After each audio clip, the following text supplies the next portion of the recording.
บริษัท TBS สาขานครปักเสสบายดีเนาะมื้อนี้พบพ่อกับใบอีกแล้วเนาะนี่เป็นรายละเอียดของบริษัทเฮาเด้อนะที่ให้บริการนั่นเอง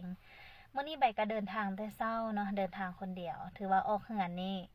ประมาณ 8 โมงหรือว่า7 โมง7โมง45นาทีเนาะเดินทางแต่เช้าเลยเพราะว่าใบหันมี2บริษัทที่ต้องเข้าไป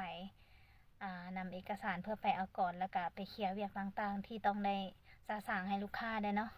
แล้วก็ตัดภาพมาฮอดสภาการค้าจีนประจำปากเซเนาะ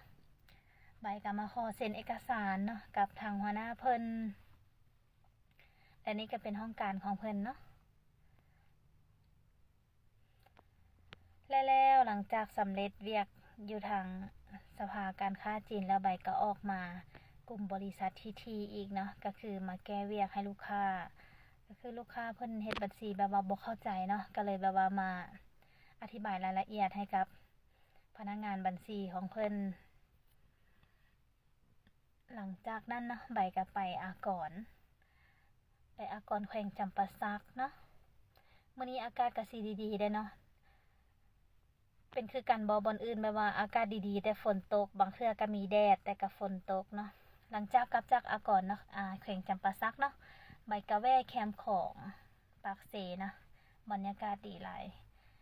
นี่ก็คือน้ำมักไม้เด้อบริษัทของพวกเฮาแล้วใบก็พักเที่ยงนะหิวข้าวก็เลยแวะกินข้าวอยู่ร้านอาหารแคมป์ของปักเซเนาะบ่แน่ใจว่าซื้อร้านหยังแต่ว่าเมนูเพิ่นแซ่บได้นี่มีลาบมีแกงแซ่บหลายสำหรับแกงมันแซ่บเนาะนี่มีน้ำเย็นๆพร้อมหลังจากนั้นแม่นกลับบ้านเนาะมาฮอดบ้าน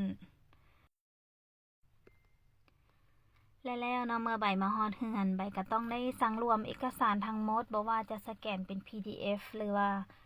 สั่งรวมเป็น Excel นะเพื่อส่งให้ทีมนครหลวงเพิ่นได้บันทึกลงบัญชีเนาะส่วนว่าเป็นการดำเนินเวียกอันอื่นที่แปลว่าต้องไปยื่นอยู่ทางอากรแขวงจำปาสักถือว่าตัวนี้มันใบเฮ็ดเองเนาะอย่าลืมเด้อนะมีเวียกหยังก็สามารถปรึกษาก่อนได้ฟรีเด้อเนาะอย่าลืมมาใช้บริการของพวกเฮาหลายๆ